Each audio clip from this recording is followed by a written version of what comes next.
Hello friends, welcome back my YouTube channel to the point home science. Friends, आप लोगों का बहुत ही ज़्यादा स्वागत है हमारे YouTube channel to the point में।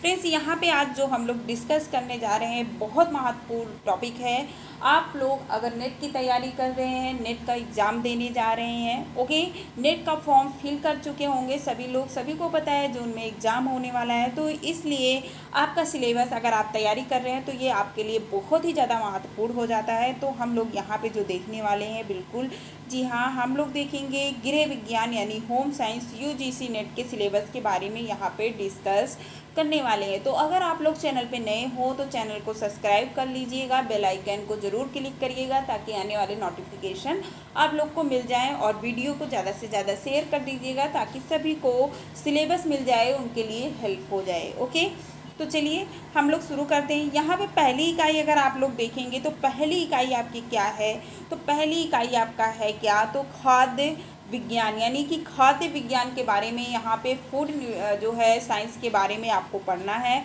तो फूड साइंस में आपको क्या पढ़ना है, तो आहारीय खाद्य वर्ग क्या क्या होते हैं।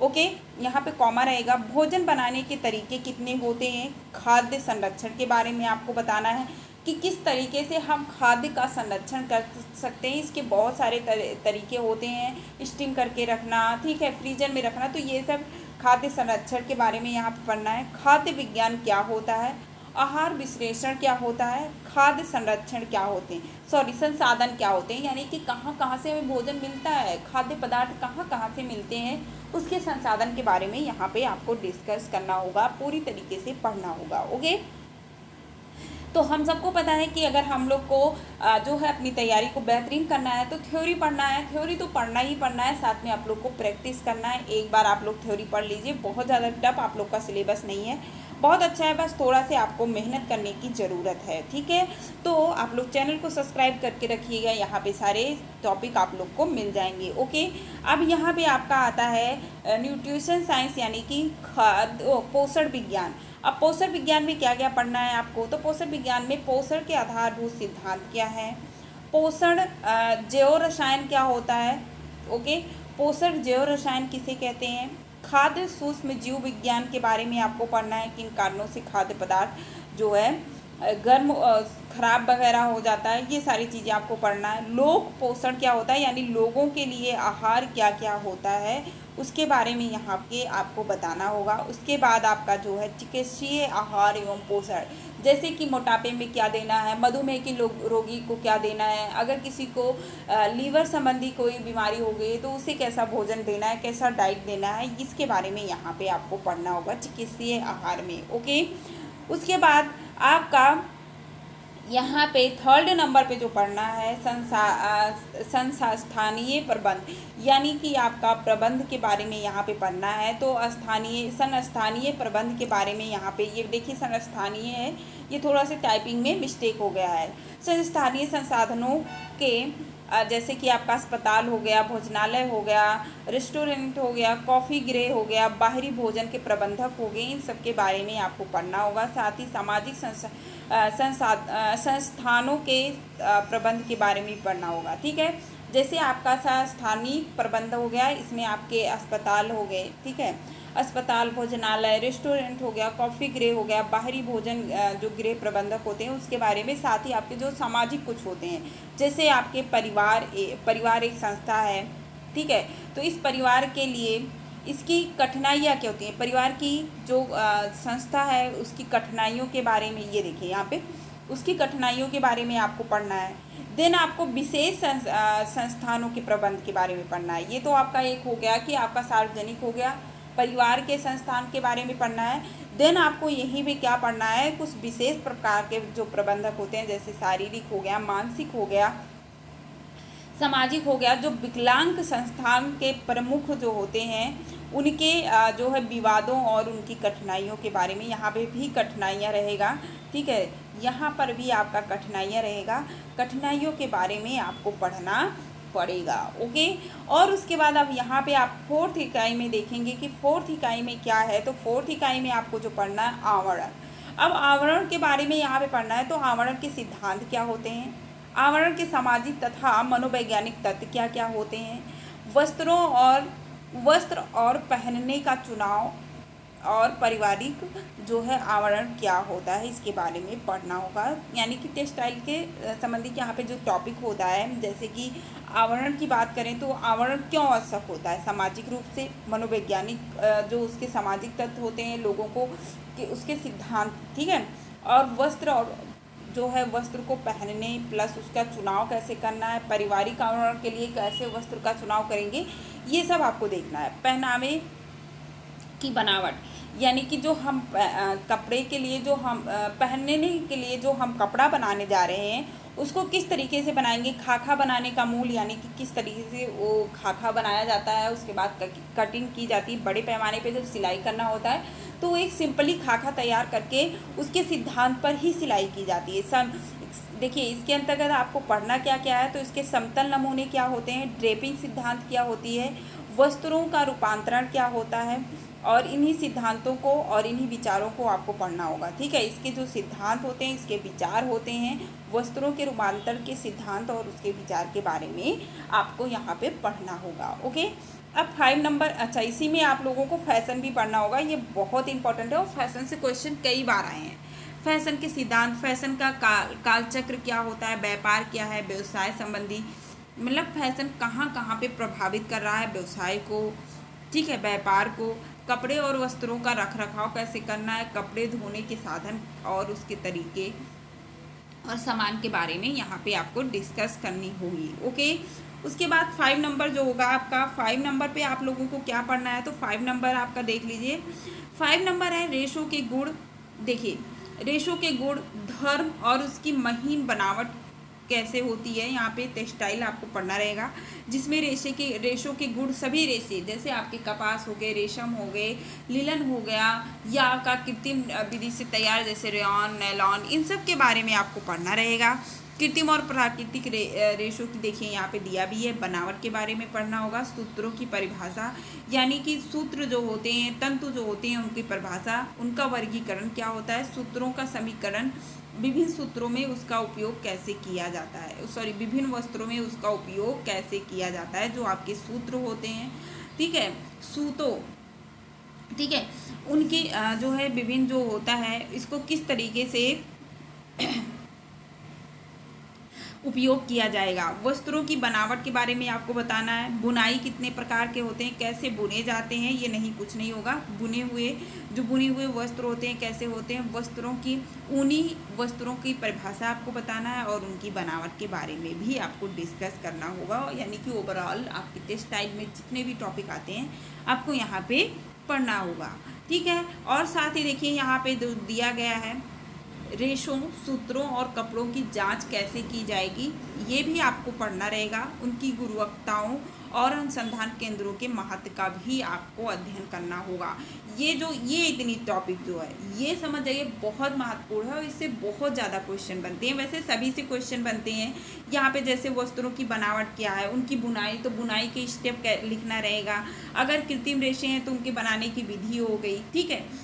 वैसे भी आपकी विधि होगी कपास के उत्पादन की विधि, तो ये सब क्रम में लगाने के लिए बहुत ज़्यादा आपके यूजीसी नेट में क्वेश्चन बनते हैं, तो ये सब आपको पढ़ना होगा एक बहुत ही अच्छे तरीके से। ओके, अब यहाँ पे आपका जो है 6 नंबर अगर हम लोग देखेंगे क्या, तो संसाधन व्यवस्था के बारे में पढ़ना है। गृह प्रबंध की बारे जो है संसाधन व्यवस्था के बारे में यहाँ पे पढ़ना होगा। गृह व्यवस्था की परिकल्पना क्या होती है, ठीक है, उसके क्रम क्या होते हैं, मानवीय संसाधनों का प्रबंध कैसे किया जाता है, संसाधनों का वर्गीकरण जैसे मानवीय संसाधन, भौतिक संसाधन, ठीक है। तो ये 2 संसाधन के प्रकार के बारे में आपको पढ़ना होगा। संसाधनों के मूल क्या होते हैं, उनका विश्लेषण आपको करना होगा। परिवार में निर्णय के सिद्धांत, निर्णय प्रक्रिया आपको पढ़ना है। निर्णय की सिद्धांत की कठिनाइयाँ और उनके निपटने के जो तरीके होते हैं, जब निर्णय आप ले रहे हैं तो उसमें कठिनाइयाँ क्या क्या आ रही हैं। अब जो कठिनाइयाँ आ रही हैं तो उनको दूर कैसे किया जाए, ठीक है, बात को आप लोग समझ रहे हैं। कठिनाइयाँ आ रही हैं निर्णय लेने में, तो उसको दूर करने के भी तो कोई उपाय है, तो इन सारे तरीकों को भी आपको यहाँ पे पढ़ने होंगे, आपको 6 नंबर पे, ठीक है। इसी में आपको जो पढ़ना है वो क्या पढ़ना है, कारसदीकरण पढ़ना है आपको, बहुत इंपॉर्टेंट है, बहुत ही ज़्यादा इंपॉर्टेंट है आपका ये टॉपिक, ठीक है। कार सरलीकरण पढ़ना है। गृह में कार सरलीकरण के महत्व को बताना है। यहीं पे मेंडल के जो बदलाव के विभाग हैं उनको भी बताना है। कार सरलीकरण के जो पेन और पेंसिल यंत्र कला है उसके बारे में भी आपको यहाँ पे डिस्कस करना है। ये शुद्ध हिंदी लिखी हुई है, तो इस तरीके से आप लोगों का लिखा गया है। यहीं पे आपको गृह, उसकी जो घर है उसकी आंतरिक सज्जा, ठीक है, आंतरिक सज्जा के सिद्धांत क्या हैं, विभिन्न रंग और रंगों की योजना, ठीक है, रंग के बारे में भी पढ़ना है। और जो गृह सज्जा के सिद्धांत होते हैं, उसकी आंतरिक सज्जा हो और उसकी सज्जा हो, इन सबको आपको यहाँ पे डिस्कस करना होगा। साथ ही आपको घरेलू सामान चुनाव और देखरेख, यानी कि घरेलू के जो साज के सामान होते हैं उनका चुनाव आप कैसे करेंगे और घर में जो सामान है उसके रख रखाव कैसे करेंगे, देखरेख कैसे करेंगे, इन सब के बारे में आपको यहाँ पढ़ना होगा। किसमें? तो 6 वाले पॉइंट में। अब 7 नंबर पॉइंट में आपको यहाँ पे क्या पढ़ना है? तो 7 नंबर में पढ़ना है अनौपचारिक और विस्तार शिक्षा। अनौपचारिक, औपचारिक और अनौपचारिक और विस्तार शिक्षा का अर्थ परिभाषा यहाँ पे आपको देखना होगा। उसके बाद गृह विज्ञान का इतिहास और विकास के सिद्धांत के बारे में पढ़ना है। कार्यक्रम पाठ्य पुस्तक की सूची बनाना और विकास के सिद्धांत के बारे में आपको पढ़ना होगा। विकास के क्या क्या सिद्धांत होते हैं। देन आपका नेक्स्ट टॉपिक जो होगा वो होगा कि औपचारिक, अनौपचारिक और विस्तार शिक्षा के प्रबंध और प्रशासन। यहाँ पे प्रबंध होगा, प्रबंध और प्रशासन के बारे में आपको पढ़ना होगा। और आगे जो आपका होगा इसी में आपको 7 नंबर इकाई में ही आपको जो पढ़ना है वो क्या पढ़ना है? तो पढ़ना है औपचारिक और अनौपचारिक विस्तार शिक्षा के निरीक्षण, देखभाल और उनके मूल्यांकन के बारे में बात करना है। यहाँ कॉमा रहेगा, निरीक्षण, देखभाल और उनके मूल्यांकन के बारे में आपको पढ़ना है। भारत में गृह विज्ञान का व्यवसायीकरण कैसे हुआ, कहाँ कहाँ पे है, क्या क्या इसके स्कोप है, इन सब को भी आपको पढ़ना है। और साथ ही औपचारिक, अनौपचारिक और विस्तार शिक्षा में मार्गदर्शन के बारे में आपको पढ़ना है। और 16 के सिद्धांत, ये यहाँ पे कुछ और होगा ये, ठीक है, के सिद्धांत औपचारिक, अनौपचारिक और विस्तार शिक्षा के प्रमुख कठिनाइयाँ और उनकी क्या क्या ज़रूरतें हैं, ठीक है, इसमें कठिनाइयाँ क्या क्या हैं, किस तरीके से ये भी विकास नहीं हो पा रहा है, उनकी क्या क्या और ज़रूरतें हैं, किस तरीके से इसको और आगे बढ़ाया जा सकता है, इन सब के बारे में आपको यहाँ पे पढ़ना होगा। ओके, अब देखिए 6 ठीक है। चलिए 8 नंबर यहाँ पे जो होगा आपका, यहाँ पे आप देख सकते हैं मानव विकास। अब यहाँ पे विकास की बात आ गई, चाइल्ड डेवलपमेंट जो है ह्यूमन डेवलपमेंट के बारे में पढ़ना है। तो ह्यूमन डेवलपमेंट के बारे में यहाँ पे जो पढ़ना है, तो बाल विकास किसे कहते हैं, इसके सिद्धांत और क्रम के बारे में बताना है। जीवन समय काल का मानव विकास और व्यवहार विकास के सिद्धांत के बारे में बताना है। ओवरऑल आपको विकास के सिद्धांत के बारे में पढ़ना है। ओके, तो उसके बाद आपका जो है यहाँ पे जो देखिए अगला पॉइंट आपको जो पढ़ना होगा, शिशु पालन कैसे होगा। शिशु एक जो समाजीकरण की प्रथा है, संचालन शक्ति है, बाल अवस्था की देखरेख एवं शिक्षा, उभरती हुई तौर तरीके के बारे में भी आपको पढ़ना पड़ेगा यहाँ पे। ओके, चलिए, आई होप आप लोग टॉपिक को ध्यान से समझ रहे होंगे। इन्हीं टॉपिकों को आपको डिस्कस करना है अपनी थ्योरी में। विकास की क्या क्या कठिनाइयाँ होती हैं, बाल अवस्था तथा युवावस्था में विकलांगता, मार्गदर्शन, सलाह के बारे में भी आपको पढ़ना होगा। ये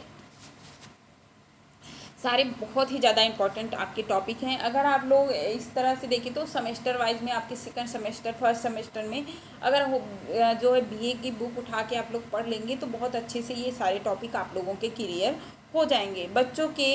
बच्चों की जानने की उच्च स्तरीय मूल्यांकन, ठीक है, बच्चे के अंदर कैसे बच्चे का विकास अच्छी हो रही या नहीं हो रही, किस तरीके से हम उसका मूल्यांकन कर सकते हैं, ठीक है, तरीके, नारी अध्ययन, परिवार कल्याण योजना, नवीन उपागमन के बारे में भी यहाँ पे जो परिवार से संबंधी, यानी कि नारी नारी के उत्थान के लिए जो भी अध्ययन किए जा रहे हैं, परिवार के कल्याण के लिए जो जो योजनाएं चलाए जा रहे हैं, जो नवीन उपागम तैयार किए गए, इन सब के बारे में भी आपको पढ़ना होगा। चलिए, उसके बाद यहाँ पे देखेंगे 9 नंबर जो होगा आपका 9 नंबर इकाई, यानी मैंने आपको बताया था 10 इकाई आप लोग को यहाँ पे पढ़ना होगा। 10 इकाई आपकी होती है जिसमें सारे टॉपिक को आप देखिए विस्तार एवं शैक्षिक विस्तार, ठीक है। विस्तार एवं शैक्षिक विस्तार जो आपका 9 नंबर इकाई होगा। तो सेक्शन में आपको क्या क्या पढ़ना है, संचार की परिकल्पना पढ़ना है आपको, उसके वर्गीकरण, कितने प्रकार के संचार होते हैं, संचार का चुनाव कैसे किया जाए, बनावट, प्रयोग के पारंपरिक तरीके कैसे, जो पारंपरिक तरीके से जिसको प्रयोग किया जाता है, चुनाव, संचार का चुनाव, बनावट एवं जो है बनावट एवं प्रयोग के नए तरीके एवं सामग्री विस्तार, संचार के उपाय के बारे में पढ़ना है। गृह विज्ञान में कक्षा संचार के तौर तरीके के बारे में आपको पढ़ना रहेगा। देन जो होगा जो है प्रचार और लौकिक संबंधों के संचार का साधन क्या क्या है आपको बताना है। अगला जो होगा आपका संचार की आज के प्रचलित समाज में बदलाव और मांगे क्या क्या हैं, क्योंकि जो पुराने तरीके हैं संचार के उन अब जो इस समय हमारा समाज हो गया, प्रचलित एक समाज हो गया है, उसमें जो बदलाव की बातें हो रही हैं उसमें क्या बदलाव किया जाए, जो आज की मांगे हैं क्या मांगे हैं, इन सब के बारे में आपको यहाँ पे विस्तार से पढ़ना होगा। ओके, उसके बाद देखिए यहाँ पे आपका लास्ट इकाई जो हो जाएगा आपका अनुसंधान के तरीके। 10 नंबर इकाई आपका जो यहाँ पे 10वां नंबर इकाई होगा उसमें आपको क्या क्या पढ़ना है। देखिए यहाँ पे जो पढ़ना है, गृह विज्ञान में अनुसंधान के प्रकार कितने हैं, ठीक है, रिसर्च वगैरह, ठीक। देखिए ये आपके सेकंड पेपर में भी आपको पढ़ना है और ये आपके फर्स्ट पेपर के लिए भी बहुत ज़्यादा इम्पोर्टेंट है, ठीक है। ये फर्स्ट पेपर के लिए भी बहुत ज़्यादा इम्पोर्टेंट है। तो ये जो है सेकंड पेपर नहीं सॉरी, ये आपके ओवरऑल जो है ये आप अब यहाँ पे आपको क्या देखना है, तो देखना है यहाँ पे आपको यहाँ पे अब ये 10 नंबर इकाई हम लोग देखेंगे। 10 नंबर में आपको क्या पढ़ना है, तो अनुसंधान के तरीके, जो कि आप लोगों को पता है कि फर्स्ट पेपर में बहुत ही ज़्यादा अनुसंधान रिसर्च वगैरह आपके पूछे जाते हैं। तो ये आपका क्या है, गृह विज्ञान में अनुसंधान के प्रकार आपको पढ़ना है, अनुसंधान की योजनाएं क्या होती हैं, अनुसंधान के प्रकार के बारे में पढ़ लेना है, नमूने चुनने के तरीके, ये फर्स्ट पेपर का समझ जाइए, फर्स्ट पेपर में पूछा जाता है। स्वीकृति तथ्य इकट्ठा करने के यंत्रों का चुनाव और बनाव, ठीक है, चुनाव और प्लस उनका बनावट कैसे होता है इसके बारे में आपको पढ़ना होगा। परिवर्ती के प्रकार और चुनाव के बारे में पढ़ना होगा। तो ये आपके जो थे ये 10 नंबर की थी, इसमें और भी आप लोगों को पढ़ना है। तो इसमें देखिए 10 नंबर में ही आप लोगों को देखना है कि स्वीकृति तथ्यों को इकट्ठा करना तथा उनका वर्गीकरण करना, गुप्त भाषा क्या होता है इसके बारे में भी आपको पढ़ना है, स्वीकृति भाषा का विश्लेषण क्या होता है ये भी पढ़ना है, प्रचलित अप्रचलित जो तरीके हैं, तरीकों के द्वारा जो प्रचार किया जा रहा है, अनुसंधान किया जा रहा है, उसके बारे में भी यहाँ पे आपको डिस्कस करना है। और इसी में अनुसंधान का लेख क्या होता है, स्वीकृत तथ्य का प्रदर्शन कैसे होता है, व्याख्या और वाद विवाद क्या होता है, इन सब के बारे में आपको डिस्कस करना होगा। तो ये 10 इकाई आपके हैं जो आपके नेट की पूरा सिलेबस है, ठीक है। नेट में आपको इतना डिस्कस करना होता है, कहने के लिए तो ये सिलेबस इतना आपको देख लिए इतना होता है, लेकिन ये बहुत अपने आप में बहुत विस्तृत है, बहुत ही ज़्यादा इम्पॉर्टेंट भी है। तो आई होप आप लोगों को आपके लिए ये नॉलेज हेल्पफुल रहा होगा, ठीक है। तो अगर आप लोग को वीडियो पसंद आई हो तो आप लोग प्लीज़ वीडियो को लाइक ज़रूर करिएगा, ओके। और साथ ही कमेंट करके ज़रूर बताइएगा कि आपको कौन सी टॉपिक पे ज़्यादा पढ़ना है, ठीक है। वैसे तो सारे टॉपिक के वीडियो आप लोग को मिलेंगे, लेकिन आपको कौन से टॉपिक पे ज़्यादा पढ़ना है, कौन से टॉपिक पे ज़्यादा फोकस करना है, आप कमेंट करके बताइएगा, मैं उस पर बनाने की कोशिश करूँगी, ओके। तो नेक्स्ट वीडियो में फिर मिलती हूँ, तब तक के लिए बाय बाय।